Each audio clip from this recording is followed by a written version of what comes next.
Hello and welcome to a new video from the G5 Family channel. My name is Gail, and we're going to be talking about the Philippines Bureau of Immigration annual check-in or annual report, whichever you like to call it. If you're already subscribed to our channel, then thanks and welcome back. But if not, please consider subscribing right now so you can keep up to date as I put up videos on these types of processes and other fun stuff here in the Philippines. All right? So let's get right into it. This should not take very long. If you notice on your screen, I have the website for the Philippines Bureau of Immigration annual report.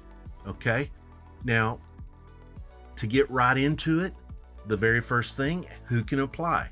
All registered aliens and ACR I-card holders except temporary visitors, visa holders, or tourist visa holders. Okay, where to apply? The BI main office. Other immigration offices, click here to see the list.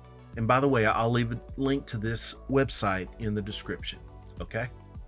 The next part, annual reporting, online filing system link. So you click on that. These days, it is a fairly new part of the process, but these days you have to register online and register for your appointment. Now, I saved the confirmation to my phone, but I recommend printing it off because it would have helped them if I'd had it on paper. Okay. Number 3, how to apply. So these are your requirements.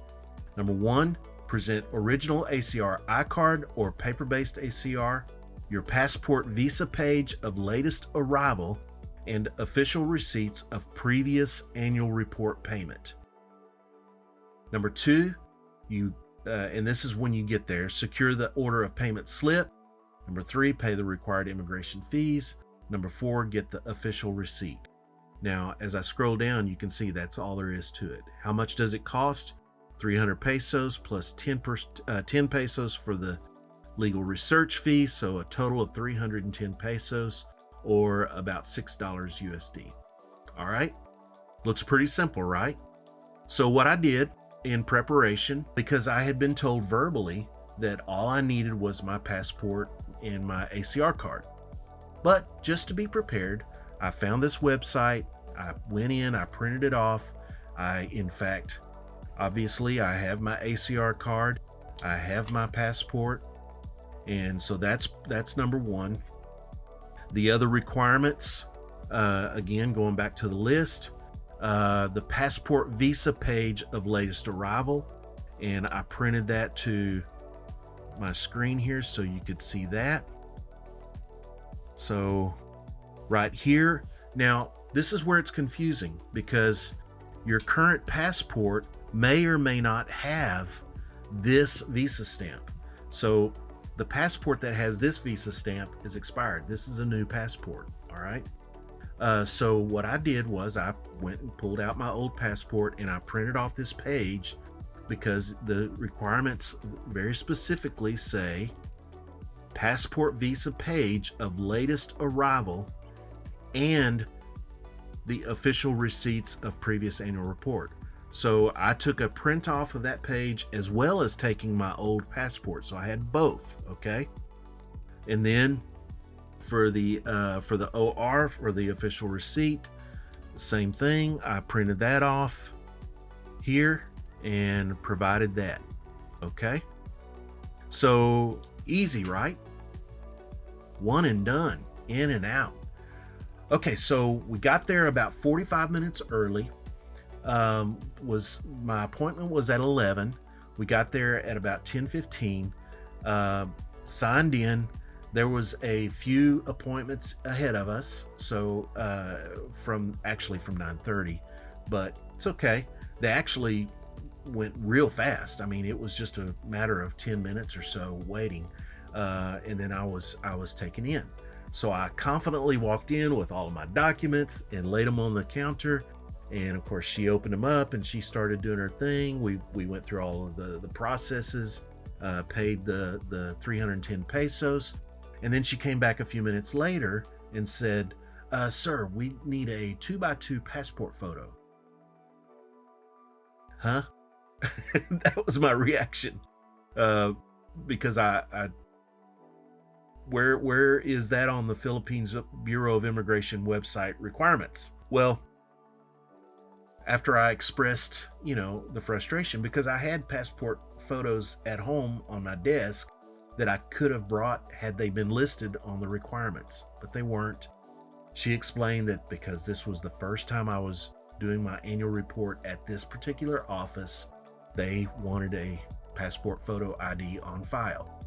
Okay, that's fine, but why isn't it listed on the requirements? I would have brought that, because she's recommending that I go to the mall and have a passport photo made, and then of course a trip back. Meanwhile, it's raining outside. I've got the family with me. There's no parking. We had to park like a half a kilometer away. Boo-hoo, right? I'm not really complaining about any of that. It's just, if it was listed on the requirements, I would have had it with me in my packet. Okay, so forget all of that. It actually worked out fine. I was able to go outside of the Bureau of Immigration office.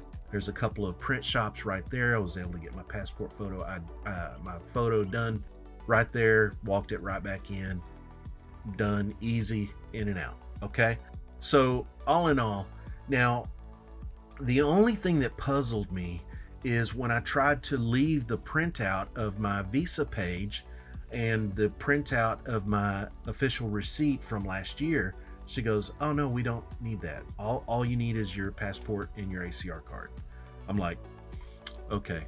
Well, it's funny because the requirements listed, they didn't even, well, aside from the passport and ACR card, the other requirements weren't even needed. The one thing they needed, I didn't have. It's not listed. But what I was going to say is that, as I have said in some of my past videos, is, patience is king. I mean, we have to expect the unexpected. Now, I'm really bad at taking my own advice on that, but it's true. We really do have to expect the unexpected. And I would even go so far as to say, even though we've prepared as far as we can, that's great. But when we walk in the door, we just need to go in with the mindset that, in fact, we probably don't have everything that they need. And so we just have to go with the flow. In any case, that's the process. It is fairly simple. I would recommend that you do go to the website and that you do provide all of the required documents, because, as I said, it's better to be as prepared as possible than get blindsided and not have what you need. I'll actually end, a good friend of mine, he's another YouTuber, and I'll drop his YouTube channel in the description as well. But Cab's Family, he went to do his annual report, and he was still waiting for his new ACR card to be provided. And he drove 4 hours to the Bureau of Immigration office, got in there, and they would not process his report because he didn't have his ACR card. Well, that's interesting, because he's waiting for them to provide his ACR card. But in any case, he sent me a message today that he got a text that they have his ACR card now, so he's going back over there. And also, in consideration, they let him take a photo of his sign-in on, within the timeline, so that he wouldn't be charged any late fees. So, and it's 200 pesos per month if you're late. So it's not devastating, but at the same time, if you can save 200 pesos, then why not? All right, so that's the process. I did a travel vlog of our trip, and I'll leave a link to that video as well. But hey, listen, if you enjoy these videos, hit that like button. I appreciate you watching. I appreciate all of our subscribers. Thank you so much, and we'll see you in the next video. Thanks.